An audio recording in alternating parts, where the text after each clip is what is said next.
Yeah, hello. Well, this is weird. I've never been to the States since I was about 15 when I went over to Seattle. So this is kind of my first time ever performing over here. I hope I'm going to do one poem for you, and I hope the references aren't too oblique because they're all kind of British ones. I'll give you a choice because I figure that's a good option. Would you rather have love or hate? Hate. Oh, hate wins. Hate comes straight off the bat. Right, this is actually this is probably quite accurate. Over in the UK, they got a selection of poets together, and they asked them to choose an American poet that had inspired them particularly. And I actually kind of wanted to go for Bukowski, but I couldn't. So I went for another guy called Taylor Malley, who is a huge inspiration of mine. And one of his poems that inspired me greatly, which was called What the Teachers Make.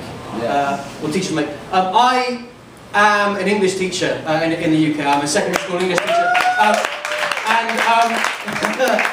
I'm also, Peterborough where I live, it's north of London. I was also made the Poet Laureate of Peterborough, which sounds much better than it actually is, like about a couple of years ago.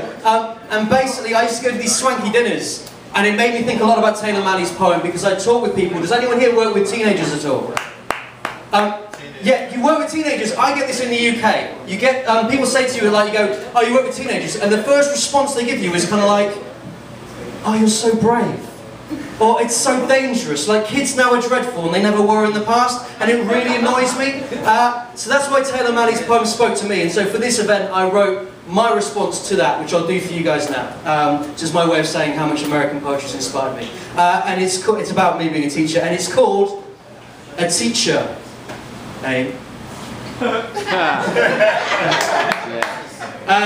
Starts off the same kind of context. The starter's removed, the main course emerges. When I'm asked what I do for a living, our host's reaction verges on the incredulous. Half-digested food that's been fed to us spittoons from his grizzled lips, and he leans in, snarls and quips. A teacher, Wouldn't catch me wasting my time with today's youth, just a bunch of grubby little shits. The wolves laugh around him, applaud the wit that he has fired. His wife smooths my arm like tablecloth, says, no wonder he looks so tired. The room erupts again and I laugh too, because she's right. I am tired. I'm tired from a day spent saying, tuck in that shirt.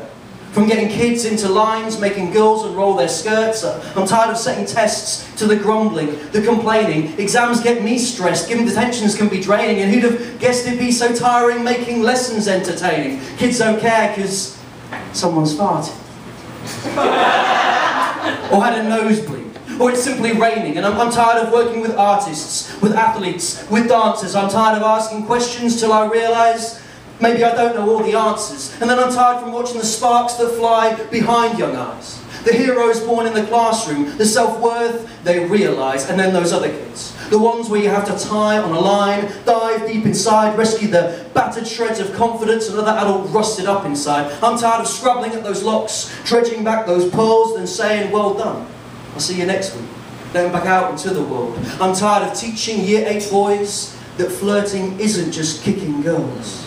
And I'm tired of working with young people who invest in their community, who aren't happy accepting our banal shirt-sleeve mediocrity, while the efforts of the majority sink to the back of the local paper. The kid with the blade who hates the world because nobody taught him better gets plastered on page 1. So when I am tired, when all our hard work is done, I get to stand on duty, watch those grown-ups' fearful looks, directed at my young minds laughing as they travel home with their books. But look, mostly right now I'm tired because yesterday in class we were discussing poverty in Uganda. And throughout it, my students were irate, raw with anger. They just couldn't understand the fact that young people die of starvation in our world by the score. And when one girl asked me, sir, how can this happen? How can the adults let the poor stay poor? Just got me thinking all night about what I once stood for. So yeah, you may all be successful. This meal may well be Michelin, but I'd swap the swine around me now for a dozen kids on Ritalin. Because those grubby little shits won't learn your layers of indifference. And yes, I am tired. I'm exhausted. But teaching's what I do. I feed others before I feed myself, so that fingers crossed I never become as overfed as you. Thank you.